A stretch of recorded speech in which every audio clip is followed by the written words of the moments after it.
بسم اللہ الرحمن الرحیم۔ سورت بقرہ پڑھنے کے 4 فائدے ہیں۔ آج کا وظیفہ سورت بقرہ کا ہے۔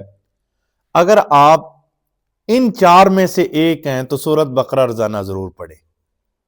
اور ایک حدیث میں آتا ہے کہ اس کی 2 آیات، لاسٹ والی آخری 2 آیات، وہ کافی ہے رات کو اگر کوئی شخص پڑھ لیتا ہے تو۔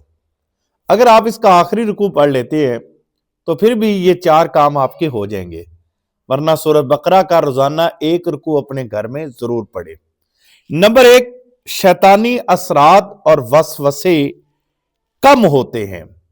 نمبر 1، اگر آپ چاہتے ہیں کہ شیطانی وسوسے اور دنیا کے وسوسے آپ کے گھر سے نکل جائیں تو آپ سورۃ بقرہ کو روزانہ ضرور پڑھیں۔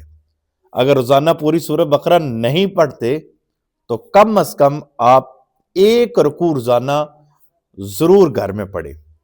جس گھر میں سورۃ بقرہ پڑھی جاتی ہے اس گھر میں شیطان داخل نہیں ہوتا۔ جس گھر میں سورۃ بقرہ پڑھی جاتی ہے اس گھر میں جنات اثر نہیں کرتے۔ جس گھر میں سورۃ بقرہ پڑھی جاتی ہے اس گھر سے وسوسے ختم ہو جاتے ہیں۔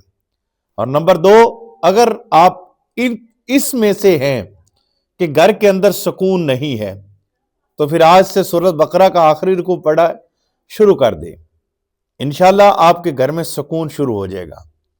جس گھر میں سورۃ بقرہ کا آخری رکوع پڑھا جاتا ہے اس گھر میں سکون ہو جاتا ہے۔ اگر آپ چاہتے ہیں کہ گھر کے لڑائی جھگڑے ختم ہو جائیں، بچوں کے اندر جو لڑائی جھگڑے ہیں وہ بھی ختم ہو جائے، والدین پریشان ہیں، تو آپ کی پریشانی ختم، سورۃ بقرہ کا آخری رکوع ضرور پڑھیں۔ خود نہیں پڑھ سکتے تو سورۃ بقرہ کی تلاوت کسی بھی قاری کی آواز میں لگا دیا کریں اور اس کو خاموشی کے ساتھ سنا کریں۔ نمبر 3، اگر آپ ان میں سے ہیں کہ آپ کے گھر پر نظر بد یا جادو ہے اور آپ چاہتے ہیں کہ نظر بد بھی ختم ہو جائے اور جادو بھی ختم ہو جائے تو پھر سورۃ بقرہ کو پڑھیے اپنے گھر پر، یا سورۃ بقرہ کی تلاوت لگا کے اس کو سنیں، گھر سے جادو بھی ختم ہوگا اور نظر بد بھی ختم ہو جائے گی۔ اگر آپ چوتھے شخص ہیں کہ دل کو اطمینان نصیب نہیں ہوتا تو پھر سورۃ بقرہ کو آپ پڑھنا شروع کر دیں، یا سورۃ بقرہ کا آخری رکوع ضرور پڑھیں۔ یہ عمل کم از کم آپ نے 41 دن کرنا ہے۔ سورۃ بقرہ کو بھی پڑھنا ہے تو 41 دن ریگولر پڑھنا ہے۔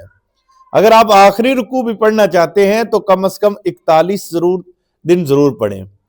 آپ کے گھر سے بہت سارے معاملات ختم ہو جائیں گے، جادو ٹونا، نظر بد، حسد، چغلی، یہ وہ سارا کچھ ختم ہو جائے گا۔ سورۃ بقرہ کا بڑا ہی پاورفل وظیفہ ہے، آپ ضرور پڑھیں۔ اگر آپ پڑھنا چاہتے ہیں اور آپ اس عمل میں داخل ہونا چاہتے ہیں یا بطور اجازت، یا آپ چاہتے ہیں کہ آپ یہ عمل کر رہے ہیں اور آپ یہ چاہتے ہیں کہ میں عمل کروں اور مفتی صاحب کو اس چیز کا پتہ ہو، تو کمنٹس میں الحمدللہ لکھیں، انشاءاللہ میں آپ کے ساتھ ہوں۔